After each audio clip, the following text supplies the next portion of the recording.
Quem é Carol Joseph Wojtyla, ou São João Paulo II? Por Comunidade Católica Salom confira fatos da bibliografia, curiosidades sobre sua personalidade permeada de valores evangélicos, patrióticos e intelectuais. Deste santo que nasceu no dia 18 de maio. Karol Joseph Wojtyla nasceu em 18 de maio de 1920 em Wadowice, uma pequena cidade da Polônia, e é o terceiro filho concebido do casal Karol e Emília Wojtyla. Seu pai era um militar. Sua mãe, de saúde frágil, viera a falecer em 1929. Seu irmão mais velho, Edmund Wojtyla, formado em medicina, começou a exercer a sua profissão aos 25 anos de idade, mas viera a falecer após contrair escarlatina de um de seus pacientes ainda no início da sua carreira, em dezembro de 1932. Sua irmã, Olga Wojtyla, veio a falecer no parto, uma gravidez anterior a que Karol fora concebido. Patriotismo depois de ter perdido a mãe e o irmão mais velho em períodos tão próximos, o jovem Karol cresce à forte influência do capitão Wojtyla. Seu pai foi o responsável por formá-lo, dedicando-se a ele de maneira exclusiva e passando os valores patrióticos, religiosos e espirituais, sendo para seu filho também uma referência de disciplina e responsabilidade. Acerca desta relação, dedica algumas páginas o biógrafo Bernardo Leconte e conjunta elementos preciosos que permitem inferir a origem de muitos traços da personalidade do líder religioso. Sobre a influência paterna, escreve Leconte 2005, página 37. Educação e oração, jogos e disciplina moral, e devoções. Lolek não recebeu uma educação banal. Por um lado, foi particularmente bem criado por esse pai exigente e disponível que lhe ofereceu uma educação estrita, inculcou-lhe princípios morais elevados, transmitiu-lhe uma fé profunda. Por outro, reverso do luto, porque foi atingido mais de uma vez, o pequeno Karol terá vivido a infância e a adolescência num contexto relativamente confortável e superprotegido, quase estéril no sentido medicinal do termo. Seu pai foi ainda, como já dito, o responsável por semear e cultivar o amor pela cultura polonesa e pela nação. Este valor enraizado em sua pessoa esteve visível durante toda a sua vida e de modo específico se manifestou diante do mundo inteiro durante o seu pontificado. Em seus discursos em sua posição de defesa da integridade das nações, e em suas 8 viagens à Polônia, sendo a última datada ao ano de 2002, 3 anos antes de seu falecimento. No colóquio Memória e Identidade, o Papa manifesta o amadurecido espírito patriótico. Patriotismo significa amor a tudo o que faz parte da pátria, a sua história, as suas tradições, a sua língua, a sua própria configuração natural. Um tal amor estende-se também às obras dos nossos concidadãos e aos frutos do seu gênio. Qualquer perigo que ameace este grande bem que é a pátria e ocasião para testar um tal amor. A nossa história ensina que os poloneses sempre foram capazes de grandes sacrifícios para preservar este bem ou para reconquistá-lo. Testemunho disso mesmo são os numerosos túmulos de soldados que lutaram pela Polônia em várias frentes de batalha no mundo, encontrando-se eles espalhados tanto na pátria como fora das suas fronteiras. Mas creio que esta seja a experiência de todo o país e nação na Europa e no mundo. João Paulo II, 2005, página 78. 79. Liberdade. Uma contínua conquista por ocasião das tensões referentes às atividades alemãs que mais tarde se desdobrariam numa invasão violenta ao seu país, marcando o início da Segunda Guerra Mundial.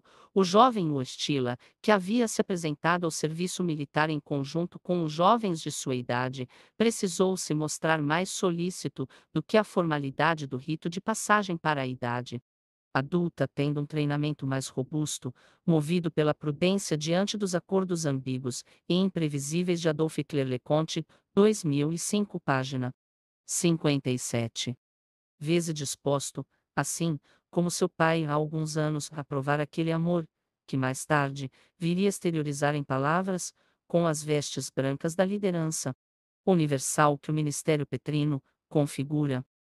Ustila tornou-se o mais importante representante de uma fé de amplitude internacional, mas a sua alma tinha uma identidade. Esta, por sua vez, não causou divisões interiores, nem conflitos frente à sua missão, mas o confirmou diante de sua responsabilidade singular dentro do mundo católico. Ainda sobre a sua educação, o jovem Carol mostrava-se um bom aluno. A disciplina que permeava as suas atividades o confirmava como um jovem centrado e capaz de administrar bem o seu tempo com seriedade, dando espaço à vida espiritual, estudos, descanso e distrações. Mais tarde, ele se matricula na Universidade Jagiellonica em Cracóvia, em polonística língua, literatura e filologia polonesa. O amor pela língua o confirmou no rumo do teatro. Entretanto, a invasão da Polônia pelos nazistas e a Segunda Guerra Mundial mudaram os seus planos. Em seu segundo ano como universitário, acontece o fechamento da universidade. Este evento foi marcado por uma intervenção daqueles que ocupavam o território polonês, os alemães. 3 dias antes do reinício oficial do ano letivo, marcado para 6 de novembro, um certo Obersturmbannführer Müller anuncia que nesse dia fará uma conferência sobre o Terceiro Reich e a ciência, solicitando insistentemente que seja convidado o maior número possível de professores da Jagiellona. Chegado o dia, quando soam as 12 badaladas do meio-dia na igreja de Santa Ana, cerca de 200 convidados se acotovelam na sala 22 para ouvir o orador. O conferencista sob a tribuna. Surpresa. Vem acompanhado por oficiais das SS armados, até os dentes. Ele vai logo acusando a universidade de ser um antro de propaganda antigermânica e anuncia seu iminente fechamento. Todos os presentes encontram-se detidos. Outros soldados das SS aparecem e bloqueiam as saídas, e imediatamente deportam os 183 presentes para o campo de concentração de Sachsen-Alzeno-Oranienburgo. Leconte, 2005 página 73. Estes 183 são parte da elite intelectual do país. Os que voltaram vivos do campo de concentração se encontravam em condições lastimáveis. É comum que, nestes casos, os que tomam o poder de modo ilegítimo realizem aquilo que atualmente é nomeado como genocídio cultural. São destruídas as bibliotecas e são mortos os intelectuais. A arte, os artistas, o teatro, o saber e os pensadores, enfim. Tudo que reserva uma cultura é suplantado. Contudo, o povo polonês tinha vivo na memória o valor da liberdade. Sua independência recuperada em 1918, tão recente, não tornou esquecida a resistência dessa nação. Alguns ergueram as armas, outros, a palavra. E há uma palavra que definiria a condição formativa dos jovens poloneses nos anos seguintes, após o início da Segunda Guerra, uma vez que era necessário semear a cultura. O clandestino. O teatro, as aulas de filologia e de história, os livros salvaguardados durante a ocupação, ganharam novo espaço. Os porões. Era essa a forma de resistência daqueles que compactuavam com o gênio de Wojtyła. A resistência da palavra. Mieczysław Kotlarczyk, um professor de língua polonesa e companheiro das artes, sonhava em retomar as atividades, com uma companhia de teatro cujo nome era Teatro da Palavra Viva, ou ainda Teatro Rapsódico Teatro. Rapsodiksi, para barrar o empenho atroz de despolonização por parte dos alemães. Ustila tinha, em sua pessoa, as raízes de sua cultura. A palavra era uma arma que ele bem sabia manusear, e evocar o valor da liberdade era uma especialidade sua desde muito cedo. Sua produção filosófica, teológica, literária e poética tem a liberdade como tema transversal. Sua paixão pelas questões humanas implicaria isto, afinal, em tudo o que é humano está impresso a liberdade. Em Memória e Identidade, o Papa João Paulo II 2005 página 87. 88 cita trechos de uma poesia autoral de sua juventude cujo título, E Pensando Pátria, a Liberdade, uma contínua conquista. Não pode ser apenas uma posse. Vem como um dom, mas conserva-se por meio da luta. Dom e luta estão ambos inscritos em cartas secretas e todavia claras. A liberdade, tu a pagas com todo o teu ser. Por isso chama-se liberdade aquela que, enquanto a pagas, permite possuir-te sempre de novo. Por este preço, entramos na história, tocamos as suas épocas. Por onde passa a divisória entre gerações que não pagaram o suficiente e gerações que pagaram demasiado. Nós, de que lado estamos? A pedreira Polônia estava dividida entre o rei e o governo-geral, que tinha como capital a Cracóvia. Hans Frank fora designado por Hitler para governar esta região, e tinha como missão transformar essa vasta zona num reservatório de mão de obra, de escravos a serviço da raça superior. Leconte 2005 página 74. Ordenou o trabalho obrigatório para todos os poloneses com idade entre 18 e 60 anos. Para evitar o risco de deportação para a Alemanha, em Cracóvia, todos devem imperativamente justificar o emprego para receber uma Arbeitskarte, carteira de trabalho. Onde a indústria de guerra carece de braços. Leconte, 2005 página 78. Em Dom Y Mistério, Papa João Pablo II 1996 página 4, testemunha que começou a trabalhar como obreiro, numa pedreira ligada à fábrica de produtos químicos Solvay, que se localizava em Jacques-Zoic, a meia hora de sua residência em Bebenique. Na mesma ocasião expressa que pelo trabalho manual, sabia bem o que significava o cansaço físico. João Pablo II, 1996 página 8. As raízes espirituais. No período em que trabalhava na pedreira, seu pai viera a falecer. Era 18 de fevereiro de 1941.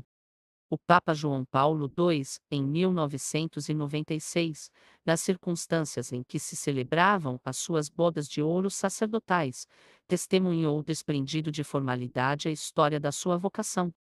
Suas palavras foram documentadas sob o título Dom Y Mistério. Nesse texto, ele expressa a influência doméstica no desenvolvimento da sua espiritualidade e destaca a presença do seu pai como chama acesa de piedade.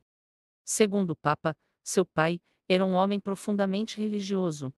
Como sua mãe e seu irmão faleceram quando ele era ainda muito jovem, seu pai foi uma referência direta em muitos aspectos da sua alma polonesa.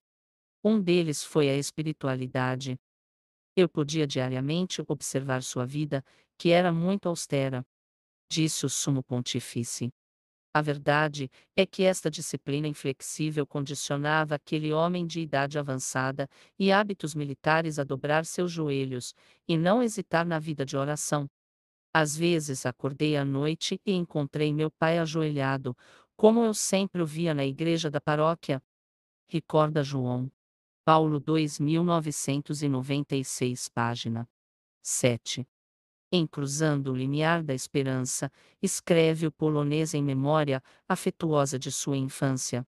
Lembro que certo dia meu pai me deu um livro de orações em que havia a oração ao Espírito Santo. Disse-me para rezá-la diariamente. E o que procuro fazer, desde aquele dia. João Paulo II, 1994 página 139. Janeiro Tirano, que é São João da Cruz, após a morte do seu pai, Ostila conhece um leigo piedoso chamado Janeiro Tiranowski. Tornam-se amigos influentes. Segundo Bernardo Leconte 2005 página 103, durante os seus encontros, Tiranowski empresta livros a Carol e o apresenta os místicos do Carmelo. Santa Teresa do Ávila, Santa Teresinha do Menino Jesus, e sobretudo, acima de todos os outros São João da Cruz, enfatiza o biógrafo. A espiritualidade deste santo é um verdadeiro divisor de águas na vida de Carol, que um dia também seria elevado aos altares da Igreja. A doutrina de São João da Cruz marcou não somente a espiritualidade de Wojtyla, mas também o seu trajeto intelectual. 7 anos após este primeiro contato com as obras do místico espanhol, na Universidade de Santo Tomás, em Roma, Carol Wojtyla, tendo como orientador Reginald Garrigou Lagrange, defendeu a tese de doutorado A Doutrina da Fé segundo São João da Cruz Silva, 2001 página 19. O bispo de Roma contou suas impressões sobre o amigo Tiranovski, sobre a iniciação às leituras das obras de João da Cruz. Antes de entrar no seminário, encontrei um leigo de nome Janeiro Tiranovski, que era um autêntico místico. Aquele homem que considero um santo, apresentou-me aos grandes místicos espanhóis, e de modo particular, a São João da Cruz. Antes mesmo de entrar no seminário ocultamente, li as obras daquele místico, especialmente as poesias. Para poder fazê-lo na edição original, estudei a língua espanhola. Aquela foi uma etapa muito importante na minha vida. João Paulo II, 1994, página 139. 140. Não é de surpreender que aquele jovem poliglota empreendesse tal esforço para ler as obras no original.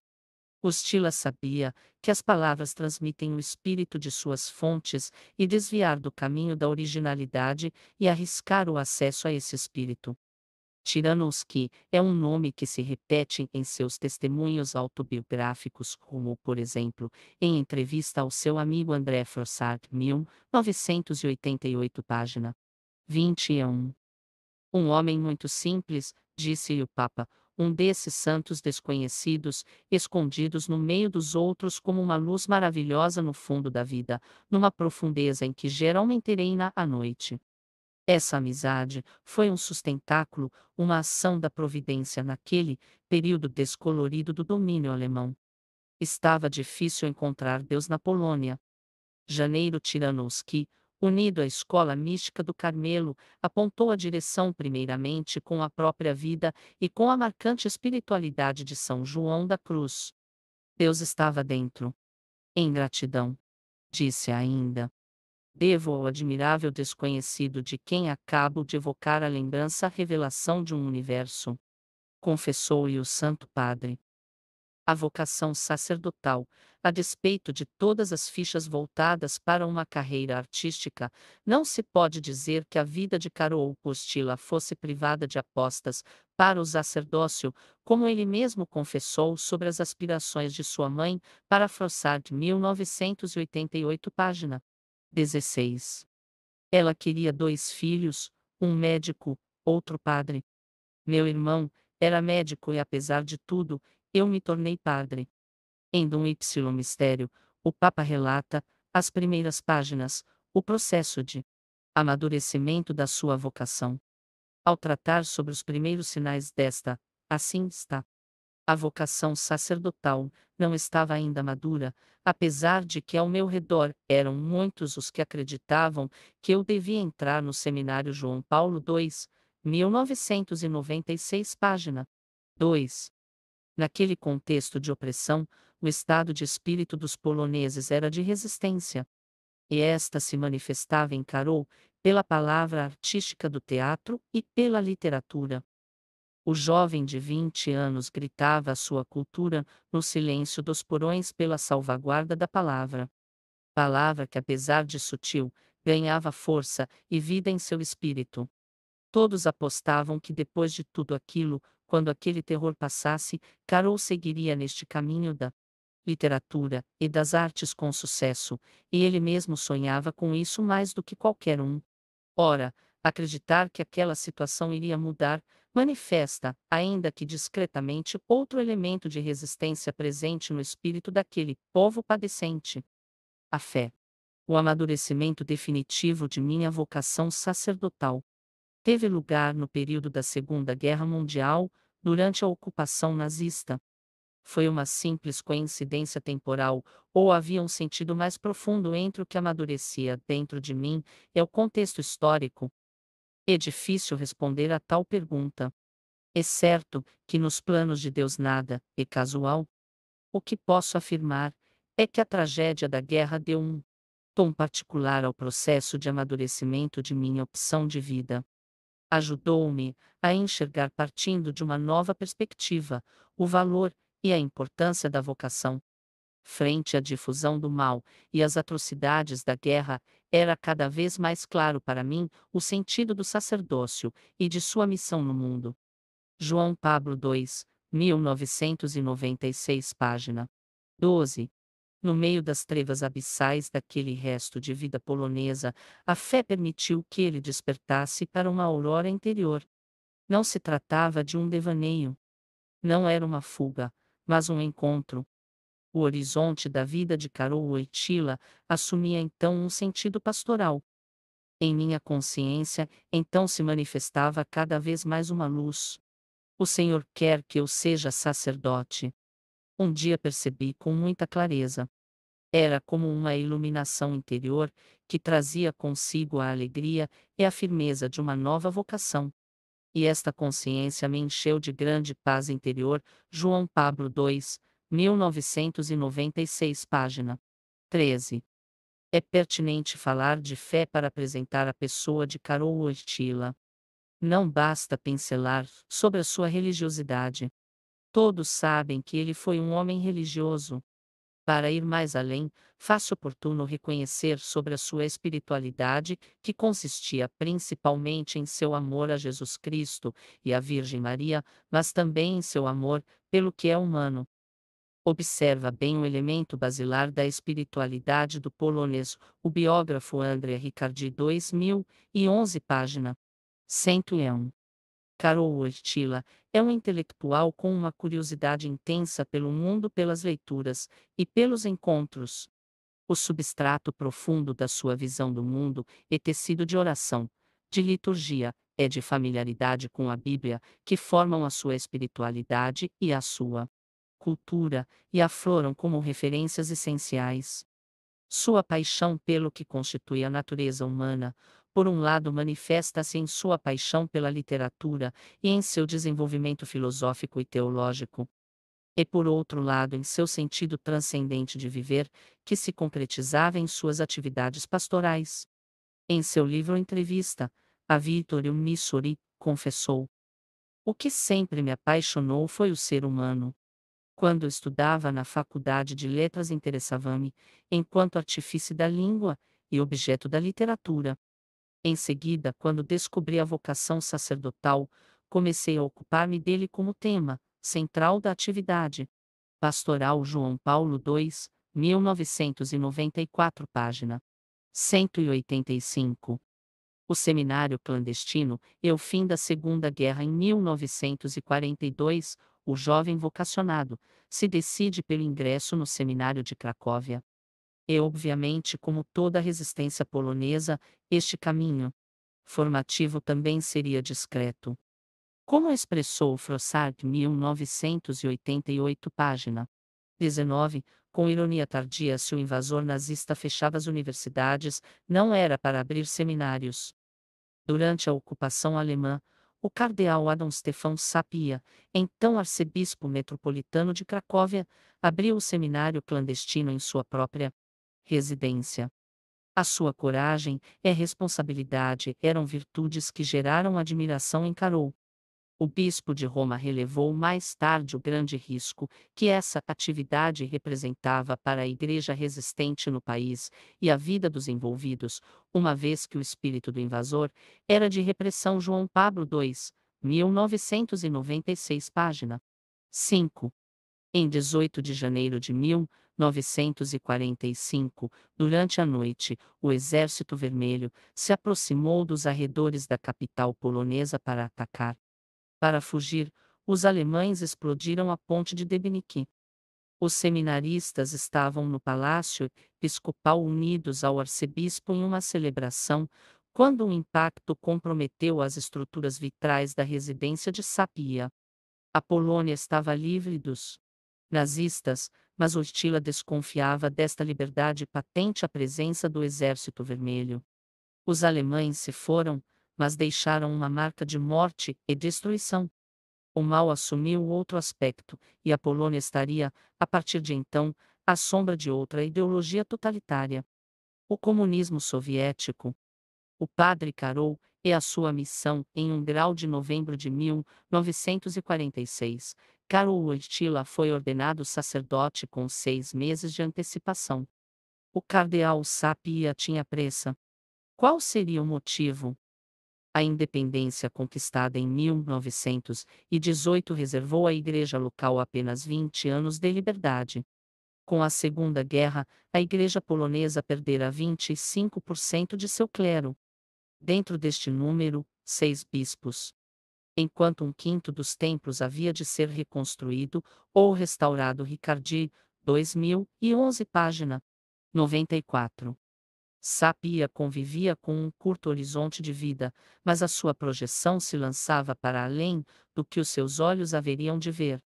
Ele tinha planos para a igreja polonesa, e o Wojtyła haveria de assumir papel importante nesses planos.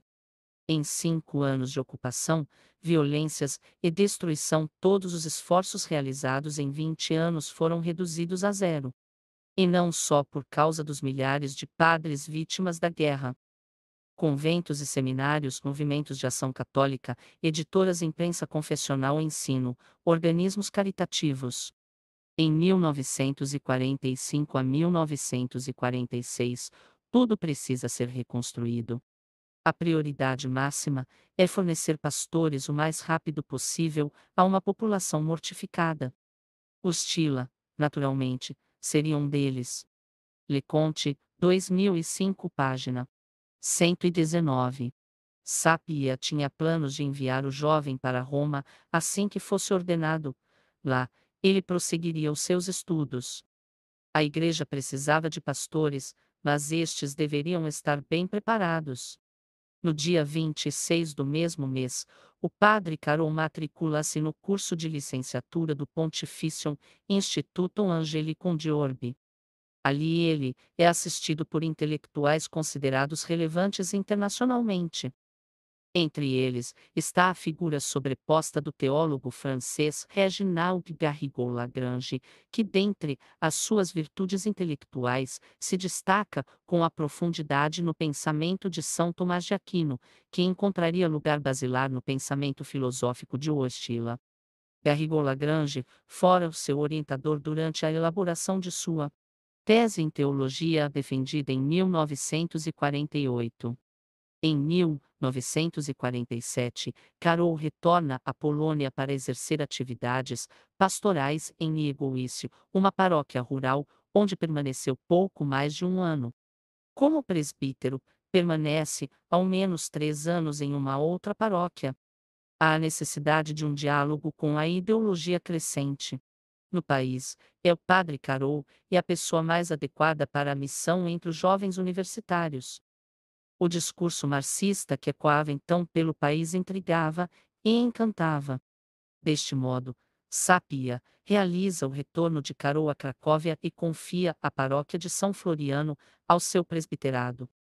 Apesar de não ser a paróquia universitária, mas, sim, a igreja de Santa Ana, confiada ao padre Janeiro Pietrasco, o número de universitários naquele período de reconstrução era muito grande, demandando o auxílio à pastoral da juventude, prestado pela igreja de São Floriano. Doutor em teologia e filosofia na formação intelectual de Wojtyła, há ainda uma figura muito importante: o padre Ignacy Rosicky.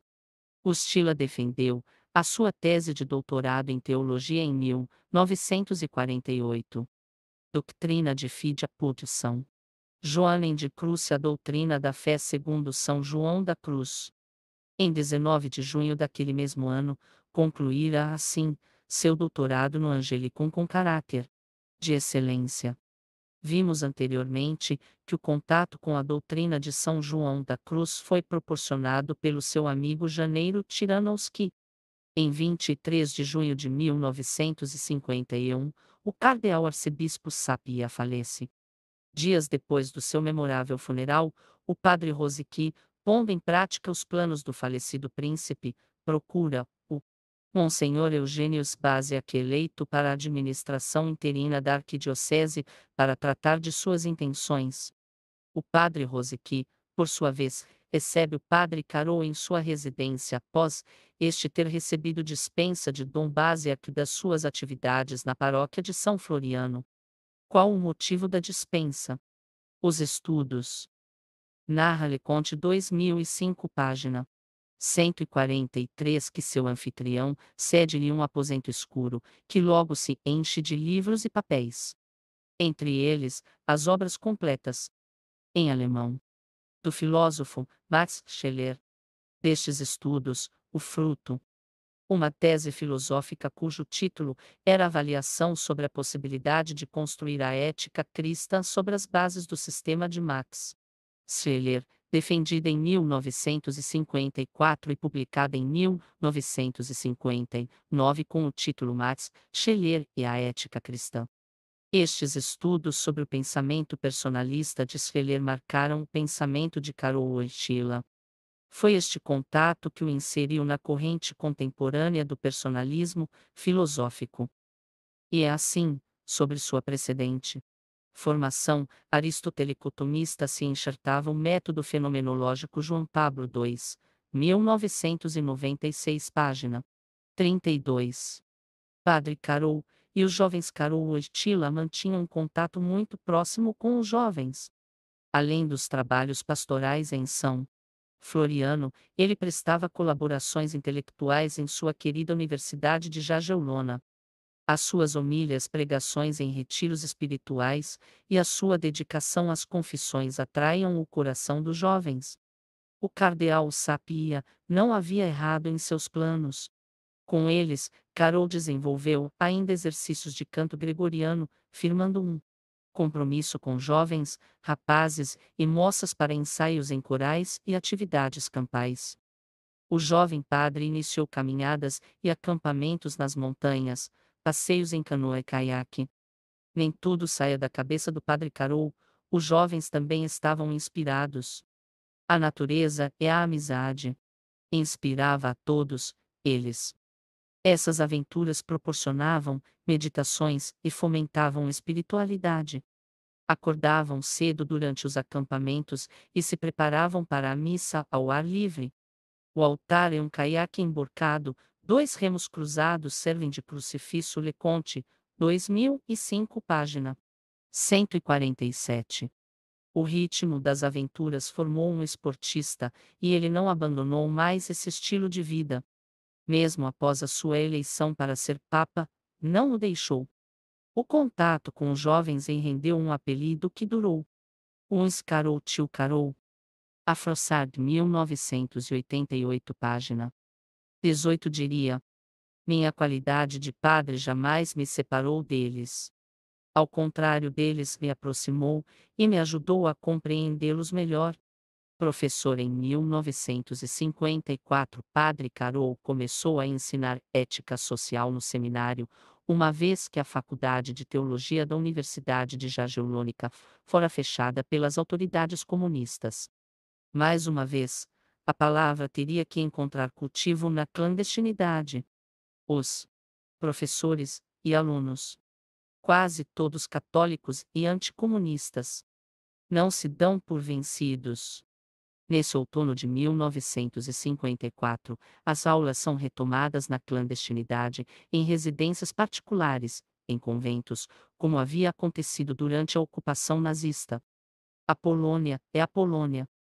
Leconte, 2005 página 160. É mais uma vez, se manifesta o patriotismo do povo polonês. Neste mesmo ano, a Universidade Católica de Lublin também sofrera as investidas dos comunistas. Sobre esta investidura, Bernard Leconte 2005 página 160 expõe sobre a prisão do reitor, demissão de professores, ameaça aos alunos e fechamento da Faculdade de Direito. Por esperteza do corpo docente, a resposta diante da investida adversária, e a criação de uma faculdade de filosofia. O padre Carol, então, é chamado a lecionar como professor substituto em Lublin. Esta era uma cidade universitária, e apesar de se encontrar a 340 quilômetros da capital polonesa, Karol prefere continuar residindo ali, de modo que se fazia necessário realizar com frequência viagens de ida e de retorno para a ministração de cursos. Episcopado durante as férias de 1958, o padre Karol estava com os jovens em suas aventuras campais, quando foi chamado pelo primaz polonês, o cardeal Stefan Wyszyński, a Varsóvia. Às pressas, ele se dirige à cidade para receber uma notícia importante. Por indicação de Dom Eugênios Paziak, aquele que sucedera Stefan Sapieha na administração da Arquidiocese de Cracóvia, Pio XII o nomeia para o ministério episcopal. Era algo imprevisível por sua idade. Aos 38 anos de idade, Wojtyła não estava nas listas para nomeação. 5 anos depois, no dia 30 de dezembro de 1963, ele recebe uma ligação do Papa Paulo VI, que lhe noticia a sua nomeação como arcebispo metropolitano de Cracóvia. Dom Wojtyła tomou posse de sua catedral em 8 de março de 1964, assumindo a responsabilidade que antes fora de Dom Sapieha e de Dom Baziak, homens de grande relevância em sua vocação. Mais tarde, em 21 de junho de 1967, e nomeado cardeal. Um bispo filósofo na Universidade Católica de Lublin, Karol Wojtyła, foi ganhando pouco a pouco mais espaço, contribuindo para a fundação de um departamento de ética onde se sentou à cátedra até a sua eleição em 1978. A produção filosófica de Wojtyła se intensifica a partir de 1954, data de sua tese sobre a ética de Schiller, e se estende até 1978. Eis um dado, que precisa estar patente na investigação de sua pessoa, e que desvela as diretrizes de seu desenvolvimento filosófico. Wojtyła é um pastor, o significado religioso da vida está presente em seu espírito. Toda a sua formação humana, como vimos até aqui, mantendo alicerçado sobre uma perspectiva evangélica, que desde sua decisão pelo seminário clandestino de Cracóvia, tomou um sentido pastoral, conforme confessou. A vocação pastoral suplantava a de professor e homem de estudos. Mostrava-se gradualmente mais profunda e mais forte. Mas, se distanciaram uma da outra, não houve jamais ruptura entre elas. Frossard, 1988, página 20. Desta forma, podemos concluir que o compromisso pastoral foi um elemento indispensável da elaboração do seu sistema filosófico. A genealogia dos meus estudos centrados no ser humano, na pessoa humana, e antes de mais nada pastoral. João Paulo II, 1994, página 186. Entre as produções filosóficas de Dom Wojtyła, destacam-se as obras Amor e Responsabilidade 1960 e Pessoa e Ação 1969. A primeira consiste em um tratado de ética sexual. A segunda é a sua principal obra filosófica e tem caráter antropológico. O grande legado de Karol Wojtyła para a filosofia é a conjunção da filosofia do sertomismo e da filosofia da consciência fenomenologia, em uma perspectiva personalista. Burgos, 2018, página 131. O artista, como vimos, a literatura tem um papel elementar na história de Karol Wojtyła. Apesar de breve, a sua passagem pelo curso universitário de filologia polonesa manifestava o seu amor profundo por linguística e pela literatura. Wojtyła foi um artista, dramaturgo, ator e poeta. Nunca se desvencilhou dessa paixão e continuou a produzir. Entre as suas produções literárias, destaca-se a dramaturgia A Loja do Ourives e as suas poesias. O Papa João Paulo II, após o breve pontificado de João Paulo e eleito em 26 de agosto, é falecido em 28 de setembro de 1978. Em 16 de outubro daquele mesmo ano, Karol Wojtyła é eleito para governar a Igreja, tomando posse do ministério petrino em 22 de outubro. Foram 27 anos de pontificado. Ele faleceu em 2 de abril de 2005. A assiduidade da escrita permaneceu. O Papa João Paulo II, como bispo de Roma e pastor da Igreja Universal, publicou muitos documentos oficiais. Foram 14 cartas encíclicas, 15 exortações apostólicas, 11 constituições apostólicas e 45 cartas apostólicas. A teologia do corpo. Além disso, é preciso dar destaque às catequeses das quartas-feiras. Homem e Mulher os criou, hoje conhecidas como Teologia do Corpo, um verdadeiro tratado de antropologia e teologia moral da sexualidade humana. As catequeses foram proferidas sistematicamente começando em 5 de setembro de 1979 e se estendendo até 28 de novembro de 1984. Seu sistema filosófico foi elaborado antes da sua eleição e se integra à sua teologia. Atentado de 1981. Em 13 de abril de 1981, o Papa João Paulo II foi baleado enquanto se locomovia entre os fiéis na Praça de São Pedro, localizada no centro da cidade do Vaticano. Mehmet Ali Agca era um assassino profissional e fora preso em flagrante. Ao fim de 1983, João Paulo II foi visitá-lo na prisão, num gesto próprio de um coração disposto a perdoar. O Papa reconheceu que foi a Virgem de Fátima foi quem o salvou. Jornada Mundial da Juventude, em 1985, ele idealizou a Jornada Mundial da Juventude, um evento que ganhou tradição e acontece periodicamente até os tempos atuais, sendo cada encontro em um país diferente. A primeira edição aconteceu em Roma, em 23 de março de 1986. Seu país Polônia recebeu a jornada no ano de 2016 e os jovens foram recepcionados pelo seu sucessor, o Papa Francisco. A queda do Muro de Berlim. João Paulo II é ainda considerado um dos principais responsáveis pela queda do Muro de Berlim em 1989 e pela queda dos regimes totalitários comunistas na Europa Oriental. A estrutura havia se tornado um signo da cortina de ferro entre os países ocidentais e a URSS. Páscoa. Papa João Paulo II fez a sua Páscoa em 2 de abril de 2005. A sua beatificação aconteceu em 1º de maio de 2011 e a canonização em 27 de abril de 2014. Ambas se deram na celebração litúrgica da Divina Misericórdia. Fonte: https. Quem é Karol José Wojtyła usou João Paulo e gostou? Então, curta e compartilhe este vídeo. E não se esqueça de se inscrever no canal Recorte Sociedade Anônima.